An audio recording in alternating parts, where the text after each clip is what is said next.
মাছ মাংস ছাড়াও যে তৃপ্তি নিয়ে ভাত খাওয়া যায়, এইভাবে রান্নাটা না করলে আমি বুঝতেই পারতাম না। একদম ঘরোয়া উপকরণে সহজভাবে আমি রান্নাটা করে নিয়েছিলাম। রান্নাটা করার জন্য প্রথমে লাগবে পুঁইশাক। একদম টাটকা সতেজ দেখে আমি ডাঁটা সহ কিছুটা পরিমাণ পুঁইশাক কেটে ধুয়ে পরিষ্কার করে নিয়েছি। এদিকে কড়াইতে তেল দিয়ে এর মধ্যে পেঁয়াজ কুচি দিয়ে দিলাম। পেঁয়াজটাকে একটু সফট করে ভেজে নিতে হবে। 1 চামচ পরিমাণ লবণ দিয়ে দিচ্ছি। লবণটা দিলে পেঁয়াজটা খুব দ্রুত সফট হয়ে যায়। 1 চামচ পরিমাণ রসুন বাটা দিয়ে দিলাম। আবারও কিছু সময় কষিয়ে নেব, রসুনের কাঁচা গন্ধটা যেন চলে যায়। এই পর্যায়ে সামান্য পানি দিয়ে দিলাম। এর মধ্যে আমি গুঁড়া মশলাগুলো অ্যাড করে দেব। 1 চামচ পরিমাণ করে হলুদের গুঁড়া, মরিচের গুঁড়া, ভাজা জিরার গুঁড়া এবং ধনিয়া গুঁড়া একসাথে, কাঁচামরিচ।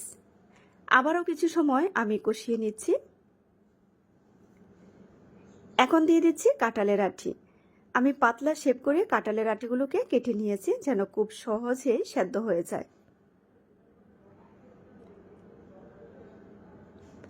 এই পর্যায়ে দিয়ে দিচ্ছি আগে থেকে ধুয়ে পরিষ্কার করে রাখা মুসুরির ডাল। মুসুরির ডাল দিয়ে আবারও বেশ কিছু সময় আমি কষিয়ে নেব।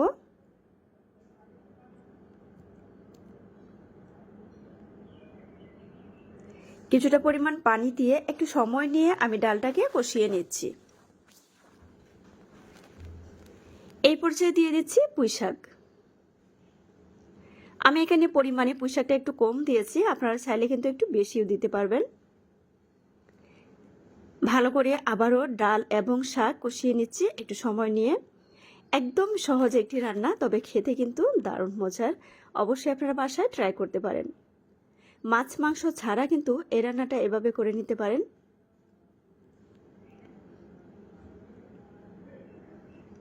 আর বিশেষ করে ডাল এবং সবজি একসাথে রান্না করলে সেটা খেতে কিন্তু ভীষণ ভালোই লাগে। তো আমি এখানে পরিমাণ মতো পানি দিয়ে দিলাম যেন সবকটা উপকরণ ভালো করে সেদ্ধ হয়ে যায়।